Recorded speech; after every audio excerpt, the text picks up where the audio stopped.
하며 시작할 수 있도록 하시니 더 감사를 드립니다. 코로나19가 이 한 해 동안 계속되어지고 또 어느 때 멈출지 알 수 없는 이때에 여러분 우리의 신앙을 다시 한번 다잡고 하나님에서 온전한 믿음으로 살아갈 수 있기를 바랍니다. 오늘 여러분과 나눌 말씀은 한 불행한 제사장의 이야기입니다. 사무엘에게 제사장 직분을 넘겨준 엘리 제사장의 이야기인데요. 그 당시에 법에 따라서 제사장 직분은 그 아들들에게 그대로 넘겨주는 겁니다. 그런데 사무엘이 엘리의 아들이었냐? 그렇지는 않았습니다. 당연히 엘리의 아들들에게 넘겨줘야 할 제사장 직분이었지만은 그 엘리의 아들들이 죽음을 맞게 되었고 또 엘리 제사장 역시 비참한 죽음을 맞이한 불행한 사건입니다. 바로 이 엘리 제사장의 그 삶과 실패를 통해서 오늘 여러분과 함께 바른 신앙의 길을 찾고자 합니다. 하나님께서 엘리의 삶을 통해서 오늘 우리에게 주시는 하나님의 음성을 듣는 귀한 축복의 시간이 되기를 바랍니다. 먼저 엘리의 최후가 어떠했는가를 한번 말씀을 통해서 확인해 보도록 하겠습니다. 오늘 3장을 본문으로 택했습니다만 한 장 넘겨서 4장을 보면은요, 17절에 보면은 블레셋과의 전쟁에 대한 소식을 전하는 전령이 엘리 제사장에게 와서 그 소식을 전합니다. 뭐라고 소식을 전해야 하면은 이스라엘 백성들이 블레셋 사람 앞에서 다 도망쳤습니다. 백성 가운데 죽은 사람은 수도 없이 많습니다. 제사장의 두 아들 흠니, 비느하스도 그 전쟁에서 죽었습니다. 하나님의 법궤는 블레셋 사람들에게 빼앗겼습니다. 이러한 보고를 하는 겁니다. 특별히 마지막에 법궤가 빼앗겼다는 이 소식을 전할 때에 엘리는 앉아있던 의자에서 뒤로 넘어져서 그의 목이 부러져서 죽음을 당하게 됩니다. 쓸쓸하고 안타까운 사사이자 제사장인 엘리의 최후가 이렇게 되었다고 하는 겁니다. 그렇다면 엘리와 그 아들들의 문제는 무엇이었을까? 엘리 제사장이 그래도 40년 동안 제사장 직분을 감당했는데 왜 이토록 비참한 최후를 맞이하게 되었을까? 그 이유가 무엇일까? 그 이유를 살펴보면서 말씀을 나누고자 합니다. 특히 엘리 제사장의 5가지 잘못을 우리가 짚어보면서 오늘 우리들의 신앙의 위기를 한번 진단하고자 합니다. 첫 번째로 엘리 제사장의 위기는 공감 능력이 없었다는 겁니다. 여러분, 신앙생활에서 가장 중요한 것은 다른 것이 아니라 한 영혼에게 관심을 기울이는 겁니다. 사무엘서에서 엘리 제사장이 등장하는 첫 장면은 이 사무엘의 탄생과 연결되어지는데요. 에브라임 사람 엘가나에게는 두 아내가 있었습니다. 한 사람은 한나라는 사람이고 한 사람은 분인나라는 사람입니다. 그런데 이 분인나에게는 여러 자식이 있었어요. 그런데 한나에게는 자식이 아무도 없었던 겁니다. 분인나가 이 한나의 마음을 아프게 합니다. 자식 가진 유세를 떠는 거지요. 그래서 한나가 괴로워하면서 성전에 올라가서 기도하곤 했습니다.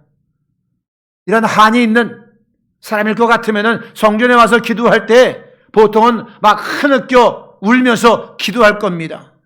그런데 한나는 소리내어 기도하지 아니하고 입을 다무른 채 그냥 입술만 살짝 움직이며 기도합니다. 그 모습을 엘리 제사장이 본 겁니다. 그 한나의 기도한 모습이 술에 취한 사람처럼 보였던 겁니다. 그래서 사무엘상 1장 14절에 보면 내가 언제까지 취하여 있겠느냐? 포도주를 끊어라! 이렇게 훈계를 하지요. 그때 한나가 나는 술에 취하지 않았습니다 하면서 자기의 모든 사정을 제사장에게 토로합니다. 그때 엘리 제사장이 한나에게 말합니다. 평안히 가라. 이스라엘의 하나님이 네가 기도하여 구한 것을 허락하시기를 원하노라. 별 문제 없는 장면 같지만은 저는 이 장면에서 엘리 제사장의 첫 번째 실패를 보게 됩니다. 엘리는 성전에 와서 슬퍼하며 기도하는 한나를 술 취한 것으로 오해할 만큼 그 성도에 대해서, 이웃에 대한 공감 능력이 없었다고 하는 겁니다. 포도주를 끊으라는 이 말은, 명령은 성전을 혼란 없이 지키려는 충성된 마음일 수 있겠지만은, 하지만 성전을 찾아와서 애통하며 기도하는 한나의 마음에는 전혀 와닿지 않은 충고였다는 사실이죠. 교회 생활을 하다 보면은 처음에는 사람들의 아픔, 그 사람들의 상처, 이게 보이게 됩니다. 그리고 한 공동체에 지체됐기 때문에 서로 감싸주고 그의 마음을 위로하고 또 치유해주고 싶다는 그러한 마음과 생각이 들지요. 하지만 시간이 지나가면서 교회를 유지하는 일이 보이고, 교회의 법이 보이고, 윤리가 보이고, 교회를 지키기 위한 사람들의 여러 상황과 일들이 벌어지게 되어집니다. 그 과정에서 한 사람 한 사람의 그 직접적인 상황을 외면하게 되는 안타까운 일들이 생기게 되어진다라고 하는 겁니다. 여러분, 신앙의 위기 중 하나는 이렇듯 사람에게 기울여야 할 관심이 교회의 유지나 윤리적인 차원으로 넘어갈 때에 신앙의 교회의 위기가 온다고 하는 겁니다. 물론 이런 것들 교회를 위해서 필요한 것들이죠. 하지만 하나님의 가장 큰 관심은 바로 잃어버린 한 영혼에 있다는 사실을 우리는 잊어서는 안 되겠다고 하는 겁니다. 담임사관도 이것을 놓칠 때가 있습니다. 성도의 아픔이 있는데 그것을 공감하지 못하고, 그래서 정말 위로가 필요할 그 타이밍을 놓치고, 그래서 성도의 마음을 또 아프게 하는 그런 경우도 저에게도 있습니다. 우리에게 필요한 것은 정말로, 또 여러분들의 필요한 것은 다른 것이 아니라 한 영혼에 대한 그 관심, 바로 공감 능력, 이것이 있어야 우리의 신앙의 위기를 벗어날 수가 있다고 하는 겁니다. 우리가 물론 어떤 일을 하느냐, 어떤 일을 하느냐, 그거 중요합니다. 또 그 일을 바르게 수행하고 실천하는 것도 중요하지요. 또 교회 질서 지키는 것도 중요합니다. 이 교회 공동체 안에 윤리적인 틈이 생기지 아니하도록 직무를 감당하는 것도 중요합니다. 그러나 일에 집중하다 보면은 자칫 사람을 놓칠 수도 있다는 사실이지요. 바로 이 사실을 엘리 제사장의 이야기를 통해서 우리가 배우게 되어진다고 하는 겁니다. 하나님의 말씀과 성도의 삶에 공감하지 못할 때에 신앙생활에 위기가 찾아옴을 기억하시고, 우리 모두가 하나님의 말씀에 공감하고, 그리고 성도의 삶의 아픔에 공감할 수 있는 그러한 마음들을 가지고 살아갈 수 있기를 바랍니다. 두 번째로 엘리 제사장의 위기는 하나님의 말씀을 들을 수 없었다는 데에 그의 위기가 있습니다. 사무엘상 3장 1절의 말씀입니다. 새 번역으로 읽겠습니다. 어린 사무엘이 엘리 곁에서 주님을 섬기고 있을 때이다. 그때에는 주님께서 말씀을 해 주시는 일이 드물었고 환상도 자주 나타나지 않았다. 당시 상황을 전해준 이 말씀에 엘리와 관련된 이야기가 있습니다. 엘리가 제사장으로서 주님을 섬기던 당시 주님께서 말씀해 주신 일이 없었다는 겁니다. 주님을 열심히 섬기고 있는데 그 주님의 말씀을 받지 못하는 안타까운 그런 모습이지요. 하나님을 섬기고 있고 제사장으로서 제사를 예배를 집례도 하고 기도도 드리고 여러 봉사로 성전을 관리하고 있는데 하나님께서는 직접적인 말씀이 없으시다고 하는 겁니다. 어떤 환상도 그에게 보여주지 않고 있다고 하는 겁니다. 그런데요, 이 전후 맥락을 살펴보면은 여기에 또 다른 이야기가 있음을 우리가 확인하게 되어지는데요.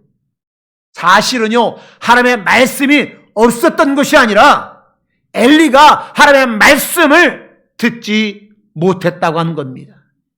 말씀이 없는 것이 아니라 말씀이 있었음에도 불구하고 듣지를 못했다고 하는 거죠. 사무엘상 2장 27절 이후의 말씀을 보면은 하나님의 사람이 엘리를 찾아오는 장면이 있습니다. 그리고 나서 엘리의 집안에 그 집안이 멸망할 것이라는 예언을 전해줍니다.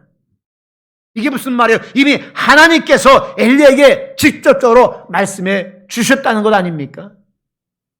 또 그리 3장에서 어린 사무엘을 통해서 엘리 가문에게 일어날 일을 재차 말씀해 주십니다. 오늘 3장 1절 말씀에 말씀이 쉬게 했다라고 전하고는 있지만은 실제로는 하나님의 말씀이 임했어요. 임했지만 그 말씀을 하나님의 말씀으로 받지 못하는 엘리 제사장의 모습을 꼬집고 있다고 하는 겁니다. 여러분, 신앙생활 하면서 결정적인 위기를 맞이할 때가 있습니다. 특별히 사역자인 저를 포함해서 직분자들에게 이 큰 위기가 찾아올 때가 있는데 어느 때냐? 하나님께서는 말씀하시는데 그 말씀을 알아듣지 못할 때 신앙에 큰 위기가 찾아온다고 하는 거죠.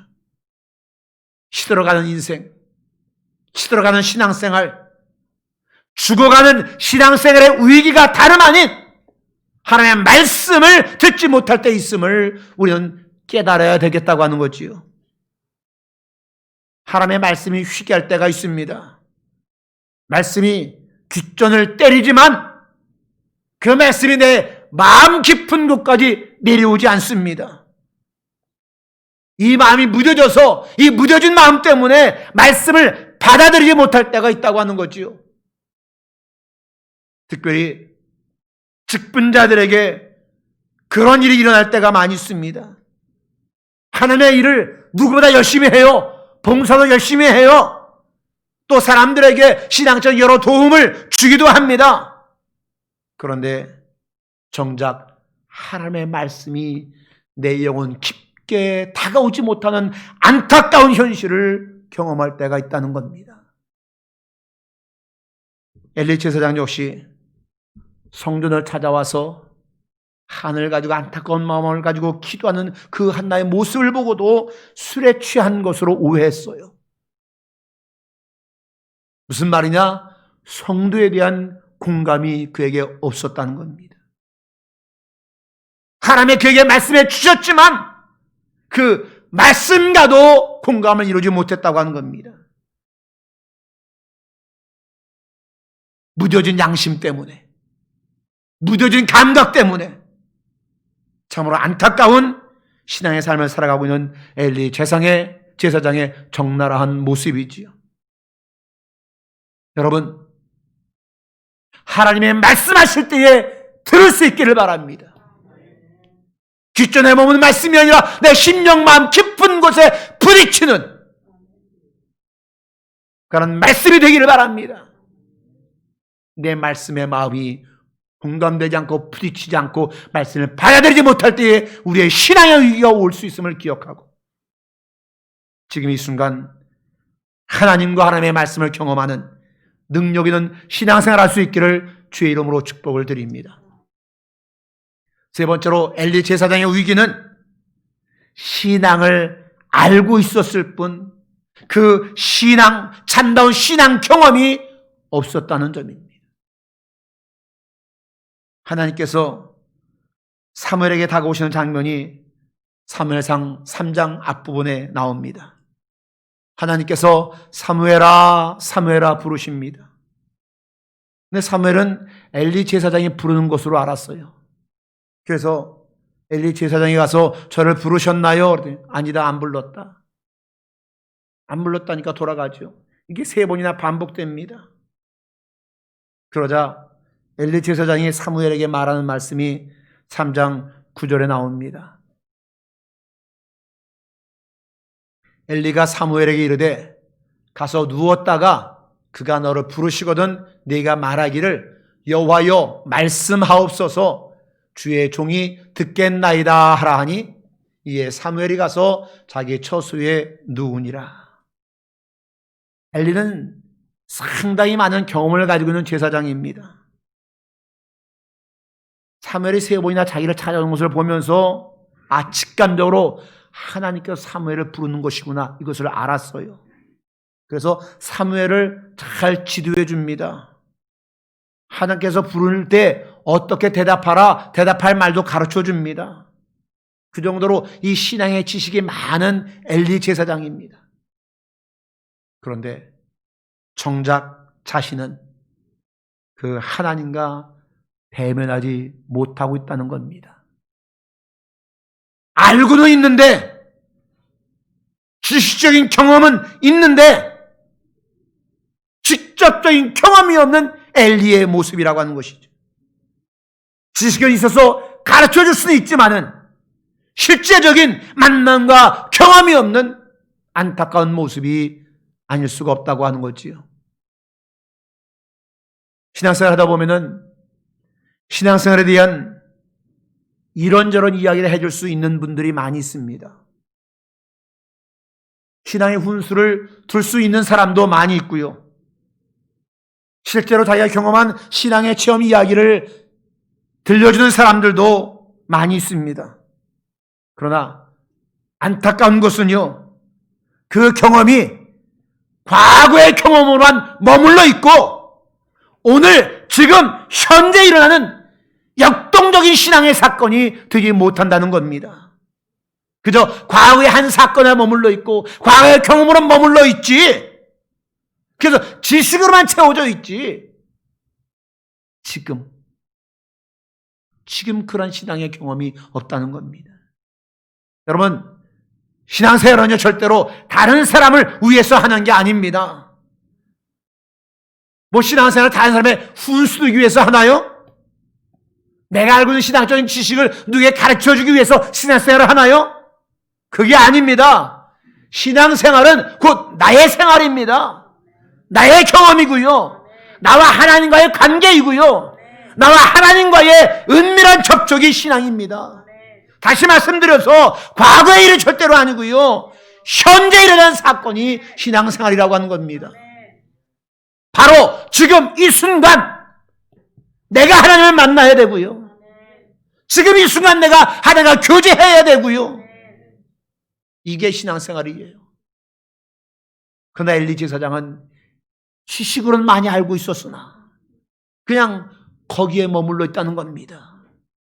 신앙적인 지식이만 머물러 있다고 하는 겁니다. 한마디로 모양과 틀은 아주 멋지게 갖추고 있지만 그 안에 생명이 없다는 거예요. 우리 신앙의 모양, 틀 아무리 잘 갖추고 있어봐야 그 안에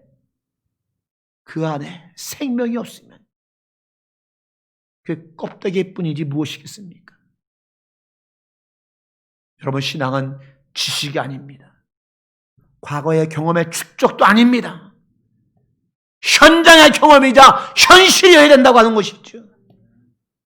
오늘도 살아 역사하시는 하나님을 경험하는 것이 참 신앙인 일진데 바라기는 저희는 모두가 오늘 살아 역사하시는 하나님을 경험할 수 있기를 주의 이름으로 축복합니다. 네 번째로 엘리의 실수는, 그 신앙의 위기는 자식들에게 신앙을 바르게 전수하지 못했다고 하는 겁니다. 엘리의 신앙의 모습이 이러니 생명력 없는 그 모습이 그대로 아들들에게, 자녀들에게 전가되어지는 것이지요. 그 아들들이 어땠느냐? 하나님의 이름을 욕되게 합니다.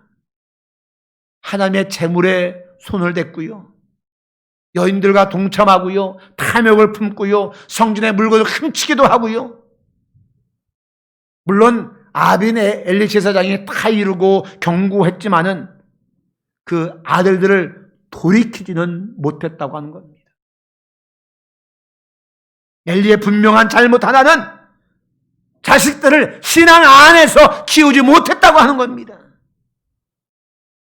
열심히 주의 일을 합니다. 봉사합니다. 교회를 감당합니다. 그런데 정작 자신의 아이들은 주님의 품 안에 거하지 못하게 하는 참으로 안타까운 불행한 모습이 아닐 수가 없다고 하는 겁니다. 오늘 우리 자신을 돌아봅니다. 신앙생활 경력도 오래됐고 직분도 맡았고 교회에서 하자는 일 열심히 하고 봉사하고 기도도 하고 그러는데 정작 내 자식들을 신앙 안에서 하나님 안에서 올바로 키워내지 못하고 있는, 정말 우리 모두가 함께 반성하고 고민해야 할 일인 줄로 믿습니다. 우리의 자녀들을 주님 품 안에서 올바르게 그렇게 양육할 수 있기를, 그런 부모들이 될 수 있기를 주의 이름으로 축복합니다. 다섯 번째로 엘리 제사장의 결정적인 문제는 그에게 회개가 없었다는 겁니다. 오늘 본문인 사무엘상 3장 18절에서 그 내용을 확인할 수가 있습니다. 이는 여호와 신이 선하신 대로 하실 것이니라. 엘리가 말한 말인데요, 여러분 이 말이 어떻게 느껴지시나요? 이 말을 세 번역으로 다시 읽겠습니다. 그분은 주님이시다. 그분께서는 뜻하신 대로 하실 것이다. 그분은 주님이시다. 그분께서 뜻하신 대로 하실 것이다. 아주 멋진 신앙 고백 아닙니까? 멋진 말씀 아니겠습니까? 그런데 이 말씀이 나온 배경을 보면은 전혀 다르게 보인다고 하는 겁니다. 언뜻 보면은 아주 멋진 신앙 고백 같지만은 도리어 이 고백이 엘리 제사장을 패망으로 이끈 원인이 되었다는 사실을 우리가 기억할 필요가 있습니다. 엘리가 이 고백을 하기까지 어떤 배경이 있었느냐? 앞서 말씀드린 것처럼 사무엘이 엘리를 찾아와서 나를 부르셨습니까? 세 번 물을 때에 엘리가 말하지요. 하나님께서 부르시는 것이니 여호와께 종이 듣겠습니다 라고 대답하라. 그 뒤에 밤을 지냈습니다. 다음날 아침이 됐습니다. 엘리가 궁금했습니다. 하나님이 사무엘을 불러서 어떤 말을 했을까? 불렀습니다. 그리고는 오늘 읽은 본문 17절에 보니까 이렇게 묻습니다. 내가 여호와의 말씀을 들었는데 뭐라고 말씀하시더냐? 하나님 말씀하신 걸 나에게 이야기해달라. 그리고 나서 사무엘이 제대로 대답할 것 같지 않아서 그런지 협박까지 합니다. 뭐라고 협박하냐? 17절 하반절에 보니까 내가 그것을 하나라도 숨기면 하나님께 너에게 저주를 내리시기를 바란다. 제사장이 이토록 말하는데 사무엘이 어떻게 말하지 않을 수 있어요? 처음에는 말하려고 하지 않았을 겁니다. 왜냐하면은 사무엘이 들은 이 얘기가 엘리야와 그 가문의 패망 소식, 심판 소식, 그 이야기도 있었기 때문에 어떻게 대놓고 엘리에게 그렇게 말할 수 있느냐? 말하지 않으려고 했어요. 그런데 어쩔 수 없는 상황에서 그 모든 내용을 엘리 제사장에게 전합니다. 이 모든 이야기를 전했을 때 엘리 제사장의 대꾸가 바로 이는 여호와 신이 선하신 대로 하실 것이다. 그분은 주님이시다. 그분께서는 뜻하신 대로 하실 것이다. 이렇게 대답을 했어요. 이 전후 맥락을 우리가 알지 못하면은 이 말씀이 아주 멋진 놀라운 신앙 고백 같지만은 이 대목에서 엘리는 이렇게 말해서는 안 됐다고 하는 겁니다. 너와 네 가문을 멸절시켰다는 이야기를 들었는데 여러분 같으면 여러분을 멸절시키겠더라고. 여러분의 가정을 멸절시키겠다라고 하나님 말씀하신데 예, 그렇게 하세요. 그러겠습니까? 저 같으면요 정말로 구약의 말대로 죄를 뒤집어 쓰고 성전을 찾아와서 하나님 뜻 돌려주십시오. 저를 한 번만 용서해 주십시오. 제가 잘못했습니다. 저와 제 가족을 불쌍히 여겨주십시오. 우리를 버리게 말아주십시오. 아마 울며 불며 이렇게 기도했을 겁니다. 여러분 안 그러겠어요? 여러분의 아들들 자녀들 다 멸절시키겠다는데 하나님 뜻대로 하시면 이렇게 그냥 가만히 있겠습니까?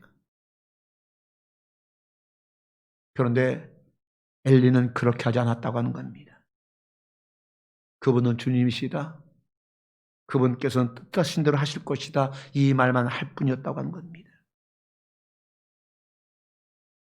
아주 고상한 신앙 고백 같지만 실상은 불신앙이 아닐 수 없다고 하는 것이죠. 하나님을 제대로 믿지 못하는 모습이라고 하는 거죠.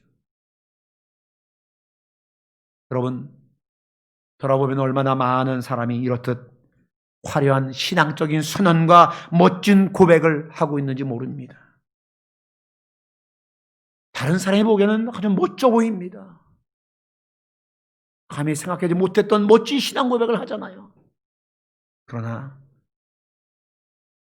입술로는 그런 신앙 고백을 할지언정 정작 회개가 없는 경우가 많이 있다고 하는 겁니다.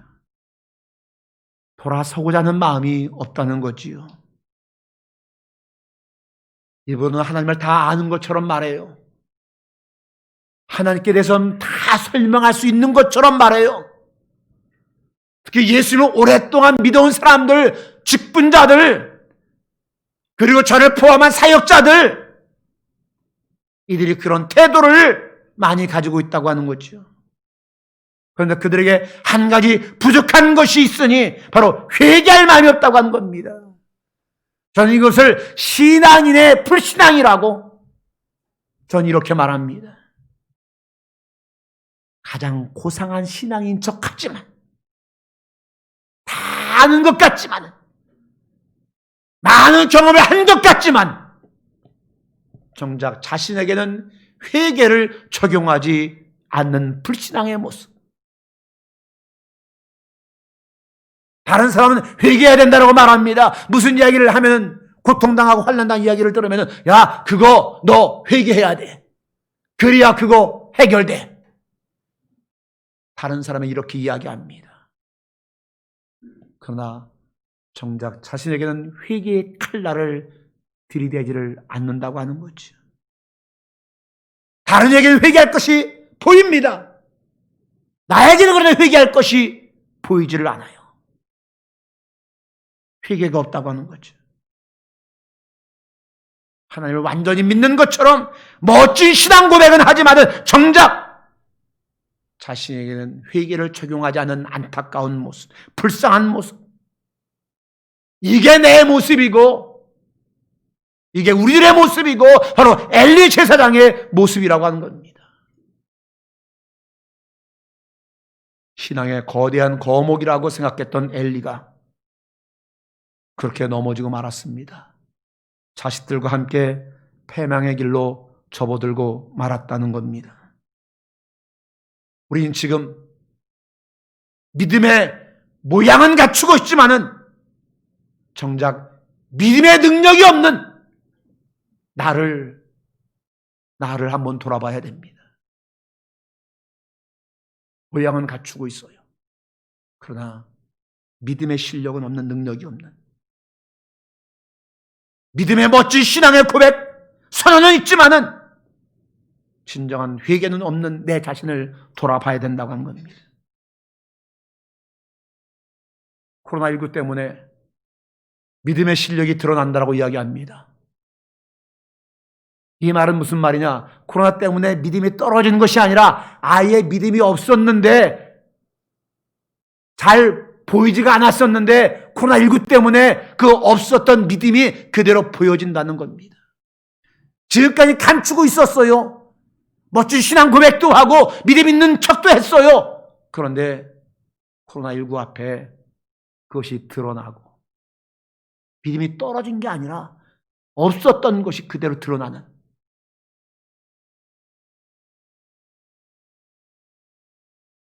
그래서 오히려 코로나19가 우리에게 유익을 준 면도 이런 면도 있다는 거지요. 여러분, 우리 주님께서요, 율법학자와 바리새인 사람들에게 주신 말씀이 있습니다. 마태복음 23장 27절 28절 말씀인데, 이 말은 율법학자와 바리새인들에게 준 말씀이 아니라 오늘 저와 여러분들에게 주신 말씀입니다. 나에게 주신 말씀으로 알고, 이 말씀을 한번 다 같이 읽어보겠습니다. 다 같이 시작.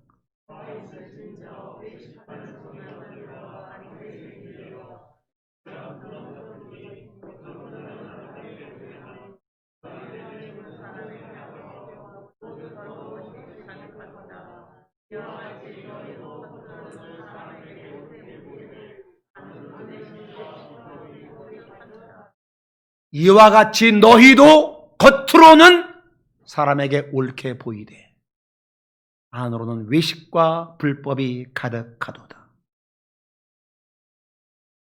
주님이 오늘 저에게 주시는 말씀이에요. 주님이 오늘 우리에게 주시는 말씀이에요. 다시 한번 나 자신을 돌아봅시다. 모양과 틀, 이 속에 안주하지 마시고 내 실상을 한번 돌아봅시다.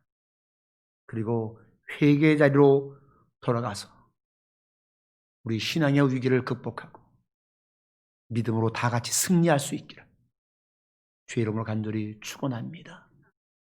기도하겠습니다. 하나님, 감사합니다. 오늘 엘리 제사장의 이야기를 통해서 나 자신을 돌아볼 수 있도록 해주시니 감사를 드립니다. 오늘 이 말씀은 엘리의 이야기가 아니라 바로 나의 이야기이니 믿음의 모양만 있고 믿음의 능력이 없는 나 자신을 돌아보며 이 상태로는 엘리와 같이 패망의 길로 갈 수밖에 없음을 기억하여 이 신앙의 위기를 회개자로 돌아가고 하나님의 말씀에 공감하며 외식과 불법이 아닌 믿음의 실력을 갖춰서 신앙의 위기를 극복하고 승리할 수 있는 우리 모든 성도들 되어줄 수 있도록 축복하여 주시옵소서. 예수님 이름으로 기도하옵나이다. 아멘.